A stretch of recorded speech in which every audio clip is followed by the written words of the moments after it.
À une époque où la science et la foi semblent souvent être en conflit, des événements extraordinaires unissent ces et deux mondes dans un témoignage de mystère et d'émerveillement. L'un d'eux est le miracle de la Vierge de Guadalupe, non seulement un pilier de la foi catholique, mais aussi un phénomène qui a fasciné la communauté scientifique. Cette image sacrée, qui a résisté au passage des siècles d'une manière qui défie les lois de la science, est un exemple exceptionnel de la façon dont le divin peut se manifester d'une manière que même la science reconnaît comme extraordinaire. En explorant cette histoire, réfléchissons à la façon dont le miracle de la Vierge de Guadalupe représente un point de rencontre entre la foi et la raison, et l'une des manifestations les plus significatives de l'amour divin dans l'histoire de l'humanité. Dans le texte Nican Mopohua, on raconte l'histoire d'un Indien nommé Juan, originaire de Cuautitlan. Cet homme d'origine modeste s'est embarqué pour un voyage samedi matin à Mexico pour étudier le christianisme. Lors de son passage à travers la petite colline de Tepeyac, il fut surpris par un chœur céleste d'oiseaux. Cette expérience lui a donné l'impression d'être au paradis. Après le silence soudain du chant, une voix l'appela « Juanito ». Juanito Diego. Avec joie, Juan s'approcha de la source de la voix et trouva une magnifique dame debout qui l'invitait vers elle. En s'approchant, il remarqua sa présence surnaturelle. Ses vêtements brillaient comme le soleil et des rayons lumineux émanaient du rocher sur lequel il se tenait. Juan Diego s'inclina devant elle et écouta ses paroles douces et aimables.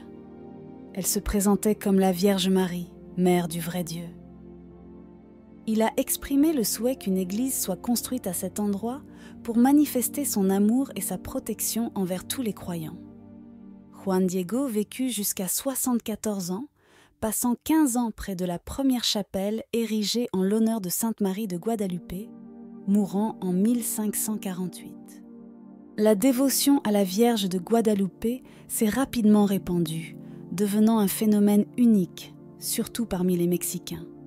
Son image est omniprésente et des millions de pèlerins viennent avec foi à la Villa de Mexico pour honorer l'image miraculeuse.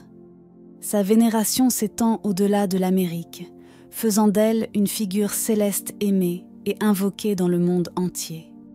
Avec sa tilma, un manteau rudimentaire réalisé dans un tissu très simple, Juan Diego a présenté à l'archevêque Juan de Zumárraga des roses qui fleurissaient malgré la saison hivernale, en signe des apparitions mariales.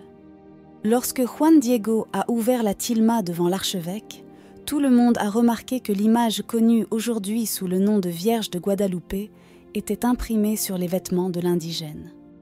Cette image sur la tilma de San Juan Diego présente des caractéristiques étonnantes qui défient toute explication scientifique. La résistance du tissu. Le tilma de la Vierge de Guadalupe est réalisé en fibre maguey, qui ne survit généralement pas au-delà de 20 à 30 ans. Cependant, contrairement à une copie identique créée il y a des siècles et désintégrée en quelques décennies, l'original reste intact après près d'un demi-millénaire, un fait qui défie les explications scientifiques. Analyse des fibres et des couleurs. Une étude réalisée en 1936 sur 2 fils Tilma, un rouge et un jaune, n'a trouvé aucune trace de colorant connu. La nature de l'image reste un mystère pour les ophtalmologistes et les opticiens. Elle s'apparente plus à une image projetée qu'à une peinture. Une enquête plus approfondie a révélé l'absence d'apprêt sur le tissu et des traces de coups de pinceau. Un examen infrarouge en 1979 a confirmé la qualité incompréhensible des pigments utilisés. La couleur du tilma variable. Des expériences avec un faisceau laser ont montré que les couleurs ne sont pas directement sur le tissu, mais flottent plutôt à une petite distance de celui-ci, créant l'illusion de flotter dans l'air. Autoréparation de la tilma. En 1791, de l'acide nitrique déversé accidentellement sur la tilma n'a pas endommagé le tissu, contrairement à ce qui était attendu chimiquement. De plus, les taches jaunâtres qui se sont formées ont miraculeusement disparu en 30 jours sans aucune intervention. Immunité à la poussière et aux insectes. Un phénomène inexplicable est la capacité de la tilma à repousser la poussière et les insectes, un fait observé pour la première fois au XVIIIe siècle et confirmé au fil du temps. La température du tilma.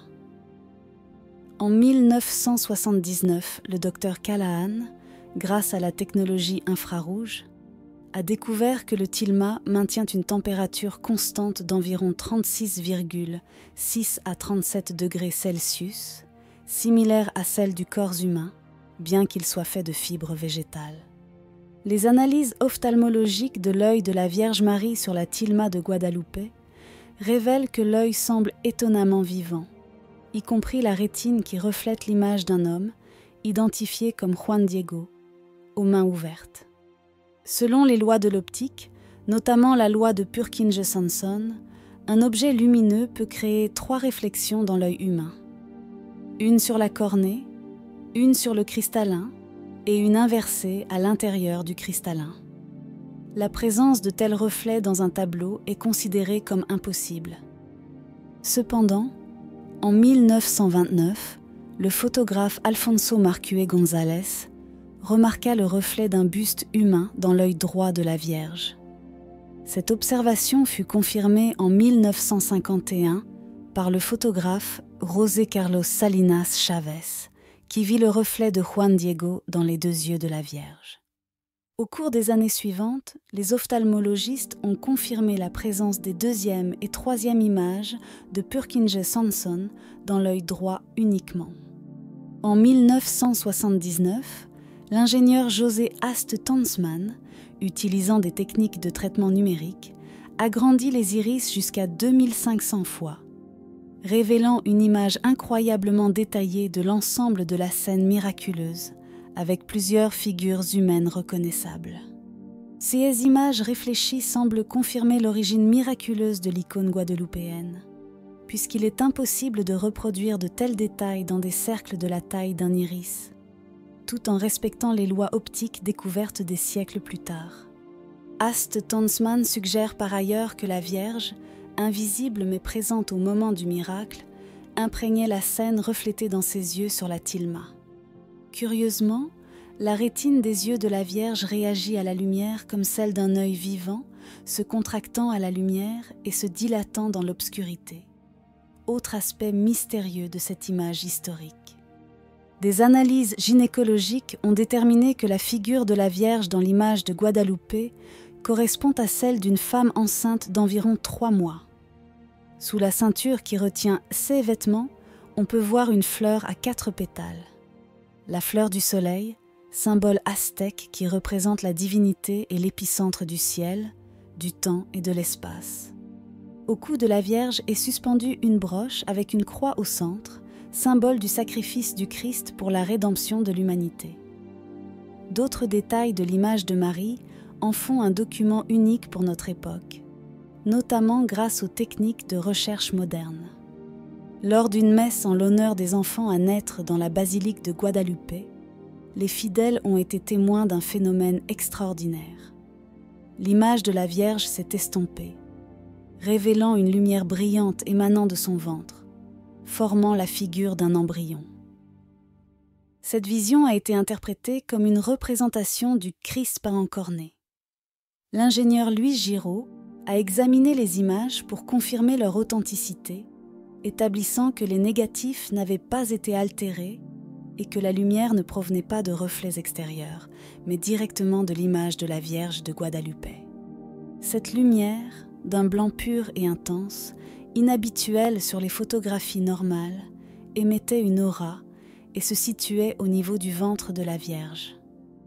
On pouvait voir des ombres qui rappelaient les caractéristiques physiques d'un fœtus. Une histoire peu connue concerne la basilique de Guadalupe et comment l'image de la Vierge Marie était protégée par un crucifix. Le 14 novembre 1921, un homme non identifié s'est approché de l'autel, apparemment pour offrir un bouquet de fleurs. Vers 10h30 du matin, une bombe cachée parmi les fleurs a explosé, endommageant l'autel et déformant un crucifix voisin. Étonnamment, le verre qui protégeait l'image de la Vierge de Guadalupe est resté intact malgré l'explosion. À partir de ce moment, les fidèles du Mexique ont commencé à vénérer ce crucifix, l'appelant le Saint-Christ de l'attaque, comme symbole de la protection de Jésus envers sa mère. En parcourant le mystère et l'émerveillement qui entourent la Vierge de Guadalupe, nous nous trouvons face à un phénomène qui transcende les barrières entre le ciel et la terre. Son image, un miracle imprimé sur un simple manteau, est devenu le symbole d'une foi inébranlable et d'un mystère insondable. C'est peut-être la manifestation la plus étudiée et en même temps la plus inexplicable aux yeux de la science moderne.